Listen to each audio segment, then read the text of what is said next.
Good girl. You may have seen my video recently where we looked at how we secure dogs safely in the car. But today we're going to be looking at some of the do's and don'ts when you're actually on your journey.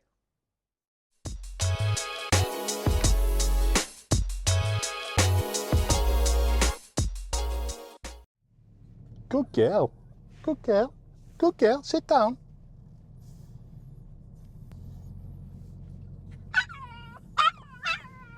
It's okay, Binky. Go on, sit down.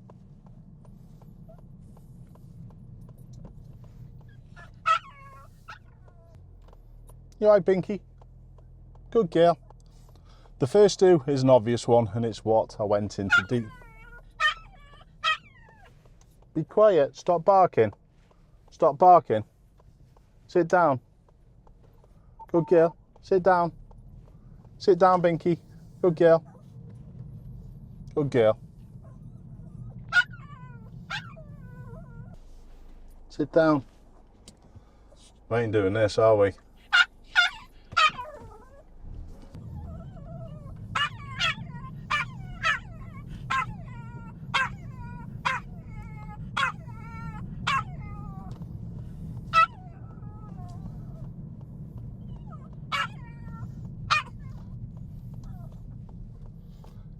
You don't like car journeys, do you, Binky?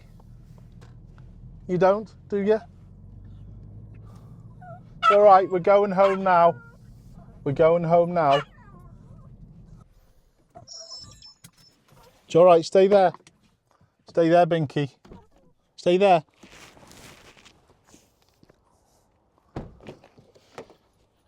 Good girl. Stay there. Stay there. Stay there. Good girl. Come on. Was you noisy? She was noisy. Hey?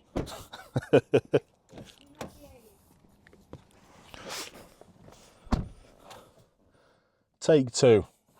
Binky wasn't really too happy with the driving. It's unfamiliar for her, so I just didn't want to stress Binky. I was going to do this video inside the car with Binky in the car, but she's staying with us for the best part of a week. She's missing her mum, although she's not been pining, she's been okay, but this is probably just a little step too far. So it's just me for this video. I'll get turned around, we'll get going. So you may very well have seen on my last video, it's really important to keep your dog secure in the car. It stops you getting distracted, and that's obviously an issue that we've just seen with Binky as well. Dog barking can get you really distracted and on edge. That's okay, let's deal with that. So yeah, dog barking can get you really distracted and get you on edge. So it's really important, first of all, you're going to be safe, because you can do a lot of damage with these things, but it's also important that your dog's secured safely. And remember, if you don't, you could be in for a £5,000 fine and points on your licence. Dogs obviously need fresh air, but it's really important that you don't let your dog have its head fully out of the window. This can be a big problem and a hazard to other road users and to your animal as well. The other thing is, if it's sticking its head out of the passenger window, for example, and causing a potential problem, you can't do much about it whilst you're driving. One thing I touched on in a previous video as well was the importance of deactivating the passenger airbag if you're going to secure your dog in a front seat. That wouldn't be a place where I would think about securing Binky. She's a little lively, and as you saw, she was a little bit upset by being in the car, so it's not somewhere where Binky would have gone, but some dogs, they might be all right.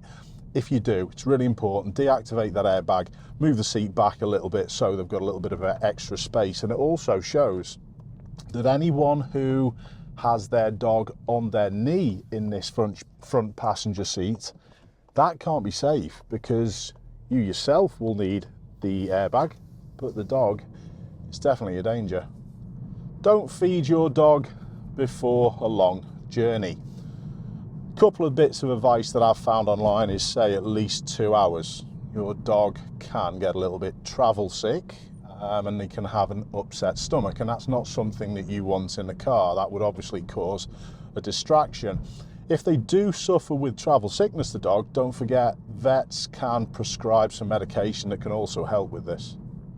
One of the most important don'ts is don't ever leave your dog in the car alone, especially on hot, sunny days. It's sunny today, but it's not particularly hot, but I still wouldn't do it. I know my Tesla did have I think it was a dog-friendly setting. I never got to test it out, couldn't tell you what it's like. Maybe you've used that, but I wouldn't leave a dog alone. I think they can get distressed. In a matter of minutes, your dog can overheat, and honestly, in summer months, one of the most common causes of vet admissions is heat stroke, so don't do it. It's really important that you do carry a plentiful supply of water with you, and a bowl, if required, for the dog to drink out of. As we've just mentioned, dogs can become hot very quickly and dehydrated, especially on long trips. We've just seen Binky in the car get a little distressed, and like I've explained, it's probably because she's staying with a different family for a little bit. But try not to take your dog out in the car only when you go into the vets. Go to some fun places. Make this experience of driving with your dog a little less stressful and a little more positive. While we're on the topic of keeping your dog comfortable whilst it's in the car, please make use of sunshades and blinds that are designed for children. This is great because you can protect your dog from that direct sunlight. Don't try and complete longer journeys in one go. Please take regular stops, as your dog might very well need to stretch the legs, they might need to rehydrate and go to the toilet. Do try and keep your dogs relaxed when they are on journeys. Try and interact with them, talk to them. And even having something familiar like their regular blanket or a toy may very well help. I've obviously not covered every single point that possibly can be made and considered when driving with your dog, but are there any others that you can add in the comments that's going to help other people out? Keep safe, everyone. Thanks for watching, and I'll see you soon.